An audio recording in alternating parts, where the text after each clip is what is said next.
আসসালামু আলাইকুম। প্রিয় দর্শক, দেখেন এখন কৃষকের পেঁয়াজের সময়।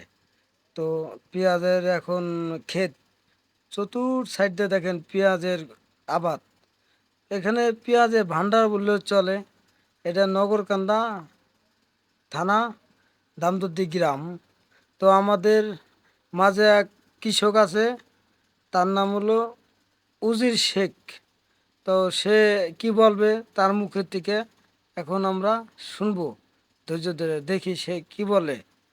কোরআন সম্পর্কে, ইসলাম সম্পর্কে কিছু জানে, তার কাছে বিসমিল্লাহির রহমানির রহিম। এই দুনিয়াটা ধ্বংস হয়ে যাবে। ইসরাফিল আলাইহিস সালাম যখন সিংহায় ফু দিবে, যখন প্রথম ফু দিবে, তখন এই দুনিয়াটা, তখন গাছ বৃক্ষ বট বৃক্ষ তরুলতা যা কিছু আছে সব সিজদা স্বরূপ হয়ে থাকিবে। দ্বিতীয় ফু যখন দিবে, তখন উঁচু নিচু পাহাড় পর্বত যা কিছু আছে সব সমাতল হয়ে যাবে। তৃতীয় ফু যখন দেবে,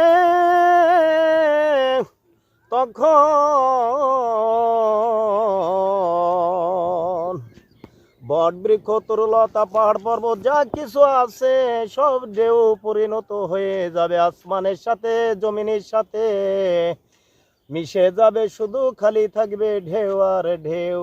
এই ঢের বাড়িতে তখন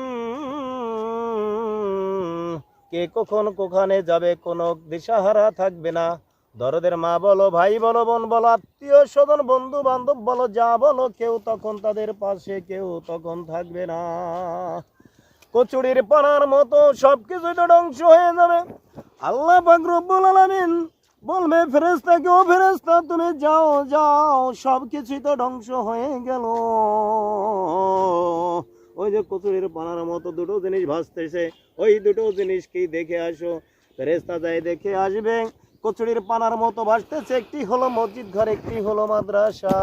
ফেরেশতাকে বলতেছে আল্লাহ পাক রব্বুল আলামিন, ও ফেরেশতা তুমি যাও যাও যাও, কেন ভাসতেছে ডুবতেছে না কি তারা চায়, যায় জিজ্ঞাসা করে আসো। তখন ফেরেশতা যায় জিজ্ঞাসা করে, কচুরির পানার মতো ভাসতেছে। মসজিদে জবান খুলে বলতেছে, আমি তো আমাদের এই প্রতিষ্ঠানে যারা টাকা পয়সা শ্রম দিয়ে অর্থ দিয়ে যারা মেহনত করে যারা এই মসজিদে পাঞ্জাবের নামাজ পড়ছে, আমি তাদেরকে ছাড়া ডুববো না। আল্লাহ পাক রব্বুল আলামিন আর একটা জিনিস ভাসতেছে, ফেরেশতাকে বলছে ফেরেশতা যাও যাও যাও, ওই যে আর একটা জমি আর একটা ভাসতেছে, সেটা কি দেখে মাদ্রাসা। মাদ্রাসা